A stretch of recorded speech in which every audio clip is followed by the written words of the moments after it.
Hi everyone, and welcome to today's Drama Hospital recap. As always, don't forget to subscribe so you don't miss any of our videos or recaps. It's my birthday!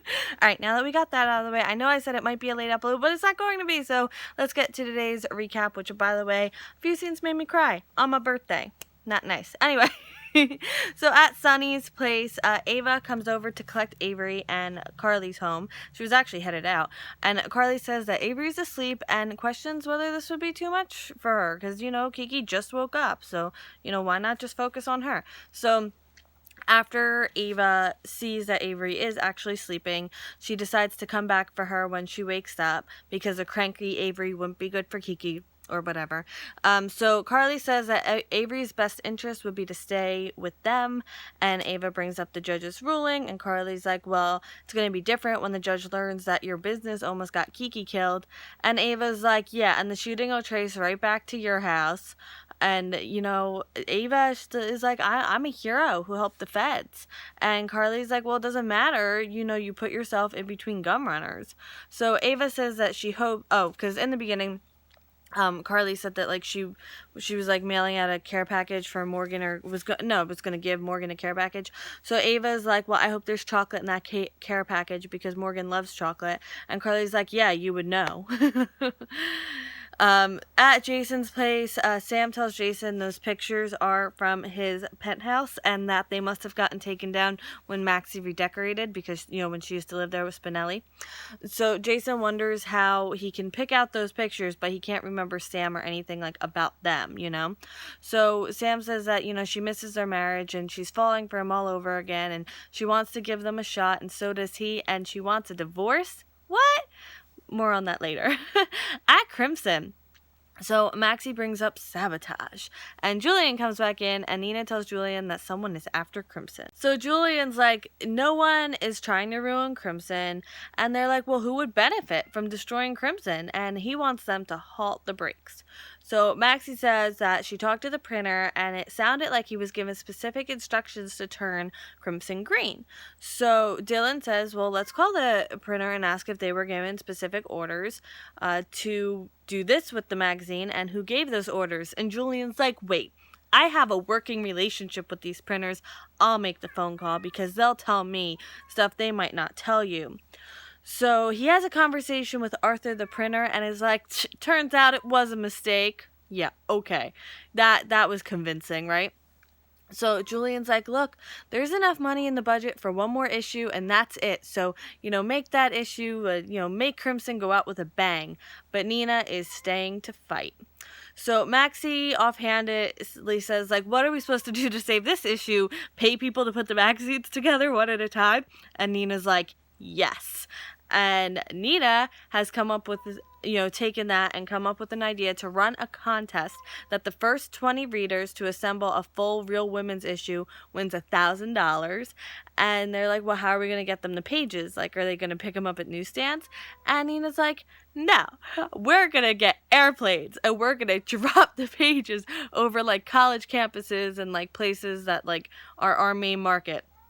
And Dylan's like, I'm pretty sure that's littering, and after the green issue. And Nina's like, no, we're going to pay guys in Crimson t-shirts to clean up the pages, like, afterwards, so it won't be littering. So, they're probably going to lose money on it, but she thinks with the publicity and everything, it'll make up for it. I don't know. I mean, really, what other way would there be to solve something like this? So, yeah. At the hospital, Franco is looking through the Jake book and Obrecht talks with him. So he never wants to have kids, and Obrecht asks him about it, and Franco's kind of counting on Crimson to keep Nina distracted. So Olivia comes in to the hospital. She has hives. She thinks it might be a stress thing because of the hearing today. And Obrecht is like, well, I'll take Leo to daycare. You get checked out, and she actually hands Leo to Franco. So Franco confides in Leo that he doesn't think he'll be a good father, and that maybe, and then, he's talking it through, and he's like, well, maybe I could get a hang of this father thing. And then his phone starts ringing, so he puts Leo in a laundry cart and answers his phone, but then walks away from the child as if the child is going to hear your conversation and tell someone about it. No.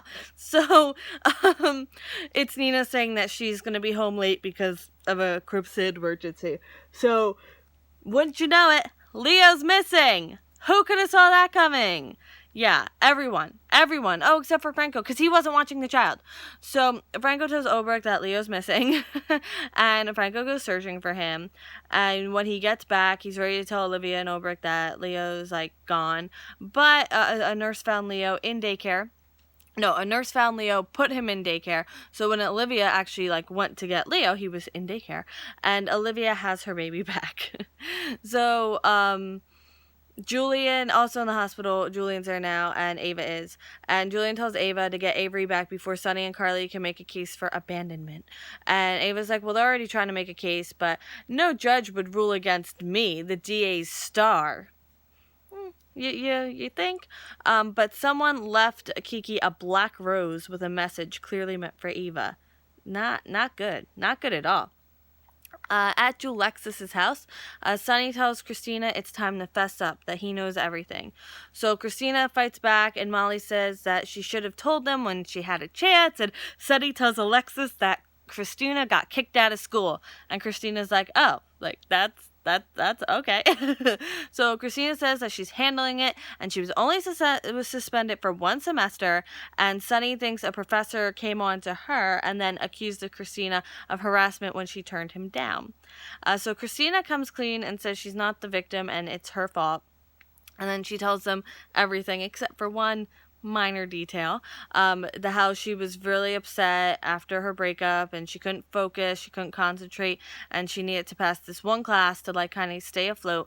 And so she says how she propositioned her professor, it kept pushing, and how the professor turned her in, and she's crying, and I'm crying. I don't know about you, but I was, like, crying during this whole scene, and saying how stupid it was and how she's an idiot, and she was afraid of what they would think if she failed again. Sonny says he's disappointed. Christina says things just went out of control, and Molly sticks up for Christina to Sonny, which I think was, it got really bright in here all of a sudden. Sonny just says he wants Christina to make better choices than he did. He doesn't expect her to be perfect. But Sonny says that he can get her back in school, but she doesn't want to go back, and she doesn't know what she wants out of life yet. And Christina doesn't want a hug from Sonny, but when Sonny leaves, Alexis gives Christina a hug. Alexis tells Christina that she isn't a disappointment and asks why Professor Parker came to visit Christina if there was no independent study. Yeah. Why did that happen, Christina? So back at Sonny comes home and Carly tells him Ava stopped by to take Avery, and now end scene. The incident proved to Franco that he shouldn't be a father, that if he was, he would lose Nina and the baby, like, really fast, that he's not cut out for it. The pages are being sent out into the air, and Nina's hopeful. I am too. I mean, I guess that'd be fun, right? If I lived in, like, a major city or on a college campus, I think that'd be fun, or I'd at least be tweeting about it or something, or making a YouTube video. Hey, so the letter, half of this is verbatim, half of it's paraphrasing. Verbatim, half of it's paraphrasing. So the letter with the black rose is, Dear Kiki, all of us at the gallery are glad you're getting better. Good thing the cops were there, as your mother knows. That's kind of paraphrased. So the gun, Ava thinks that's, like, the gunrunner's message to her. So Sonny tells Carly that Christina's been lying and he feels like she still is. Alexis wants to help, but Olivia calls and asks where she is, and she heads off to the courthouse. Sam doesn't want to try to go back to what she and Jason had. Like, she thinks that would put too much pressure on both of them to try to be who they were. So she thinks it'll be more fun to start over, and Jason agrees. So they're gonna get their divorce. Okay. You have to get married in the same place, because that was adorable. Okay. Thank you so much for watching. If you like this video, please give it a thumbs up. It means so much. And also, you can start getting your votes in for Character of the Week, who you thought was the best, who was your favorite. Just, the rules are lax and somewhat non-existent. But thank you so much for watching, and I will see you tomorrow, because yes, it's Thursday. I will see you tomorrow for more General Hospital. I hope you have a great day. Bye!